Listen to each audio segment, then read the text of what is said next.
ए plus वरळीच्या नादात तो स्मशानच गायब करून टाकलं. अख्ख्या मुंबईवर बोलतायत. पण ज्या वरळीने त्यांना निवडून दिलं त्या वरळीतल्या समस्या किती आहेत? आदित्यजी निवडून आले पहिल्या वेळेस 2019ला. त्याच्यानंतर स्मशानभूमी, जी हिंदू स्मशानभूमी कधीही ओपन टू स्काय असते, ती क्लोज केली. तुम्ही जर आत्ता त्या स्मशानभूमीमध्ये जाल तर 5 स्टार काहीतरी बनवलं, असं पार्किंग बिर्किंग काही बनवलं, ते देवाला माहिती काय कोणाच्या प्लॅनिंगने बनवलं. इथले ज्याच्या घरी असे काय होतं आणि माणूस जातो दगावतो, त्याला अग्नी द्यायचा असेल तर माणूस, वरळीचा माणूस पहिला विचार करतो की इथे न जाता, वरळीत न जाता शिवाजी पार्कला जातो. का तर तिथे पूर्ण धूर धूर होतो. अशा अनेक केसेस आहेत की तिथे अग्नी जसा दिला, अग्नी दिल्यावर माणसं, काही लोक बेशुद्ध पडलेत, कारण सफोकेशन होतं, हवा बाहेर जात नाही, एक्झॉस्ट नाही.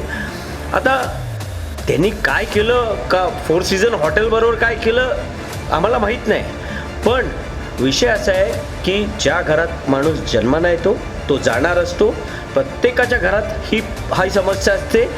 तो कधीतरी स्मशानात जाणार असतो. आमचं स्मशान 2019च्या आधी ओपन टू स्काय होतं. यांनी काय केलं आणि ए प्लस वरळीच्या नादात तो स्मशानच गायब करून टाकलं आणि त्यामुळे लोकांना अतिशय त्रास होतो.